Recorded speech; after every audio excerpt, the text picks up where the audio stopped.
needs no introduction from me. This is his second visit to BSix. He loves you! Well,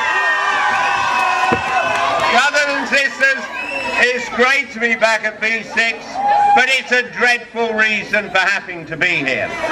The EMA has helped keep hundreds of thousands of kids in education who would have dropped out. And you see the way it works. In Richmond and in Kensington, there's about 1,000 students on EMA. In Hackney it's 4,000, in Newham it's 5,000. This is a grant that gets to the poorest who need it most. And the only way you get that 30 quid, the full rate, is if you're in a family earning under about 21,000 a year. In this city, at least a third of kids live below the poverty line. And this is a vital lifeline that makes the difference between dropping out of education and staying in, and not just because you will be better because of that, but the better educated you are, the better Britain is because of that. And let me also be clear, I've been following general elections right the way back to when I was a kid. In 1964, I've never seen an election where such lies were told to win. I saw this man, our Prime Minister, on the Andrew Marr programme on the week before the election, and what did he say? If ministers come to me with cuts in frontline services, they will be sent away. That's a lie. They are pushing through more cuts than any government since the 1920s. And on the EMA, my old friend Ed Balls, who was then the Education Secretary, warned people in Britain a Tory government would scrap the EMA. What did Cameron say?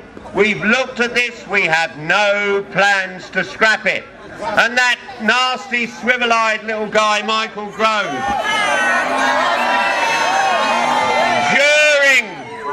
during the election, he gave a pledge, an absolute clear commitment. We will keep the EMA. Now, frankly, if a shopkeeper down at the Town Hall Mayor Street lies to you like that when they sell you something, you can get them arrested and prosecuted by the police for fraud. These people have told more lies than any party in my life trying to win power. And you have Cameron saying, we're all in this together. Well, actually, he's worth £3.5 million, so he's not in this with all of you. Liar! They are making cuts that will damage not just your life chances, but Britain. So I end on this. Every 3 years there's a big study of how different countries and cities are doing in educating their kids. And 3 times over a decade, Finland came top. This year there was a new winner at the top. The city of Shanghai. The city of Shanghai invests in all its students. It doesn't just cater for an elite. And whereas across the developed world, only 3% of our kids are actually competent in advanced maths, this year in Shanghai, 25%. That's a city that has decided to invest in its young people. It's put the money in and it's seeing an incredible reward. I want to see that here in this city, that we lead London by having the best educated workforce in Europe. That guarantees our future. And this government is putting our future at stake and forcing you out of education, so you'll never achieve your best. You'll never give as much to this city if you could, if we kept the EMA. Onwards, brothers and sisters, we will defeat them on this.